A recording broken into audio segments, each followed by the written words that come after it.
गिलगित बल्तिस्तान से गिलगित बल्तिस्तान में सैलाब ने तबाही मचा दी है, जहां पर तेज बारिश, सैलाब और लैंड स्लाइडिंग के बाइस मुख्तलिफ हादसात में 10 जानें भी जा चुकी हैं। गिलगित बल्तिस्तान में बारिश, लैंड स्लाइडिंग और सैलाब के बाइस नदी और नालों में तग़यानी आ गई है। ज़िले गिज़र में सैलाब से 8 अफराद जाँ बहक जबकि 2 अफराद जख्मी हुए हैं। दियामर में भी बहन भाई सैलाबी रेले में बह गए, जबकि शाहराह बाबूसर पर लैंड स्लाइडिंग की जद में आकर एक बच्चा जख्मी हुआ। हुंजा में शेषपर ग्लेशियर पिघलने से हसनाबाद नालों के दोनों अतराफ कटाव का सिलसिला जारी है। इंतजामिया ने मकानों को खाली करने का नोटिस दे दिया है, जिसके बाद हसनाबाद के मकीनों ने घर खाली करना शुरू कर दिए हैं।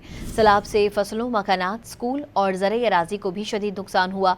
हुकूमत गिलगित बल्तिस्तान ने जगह जगह एमरजेंसी नाफिज कर दी। उधर स्कर्दू में भी मूसलाधार बारिशों से कई राबता सड़कें बंद हो गई हैं। सतपारा डैम का वाटर चैनल सैलाब में बह गया, जिसके बाइस पावर हाउसेज बंद हो गए। स्कर्दू शहर के लिए सतपारा पावर हाउस से बिजली की फराहमी भी मुअत्तल हो गई है।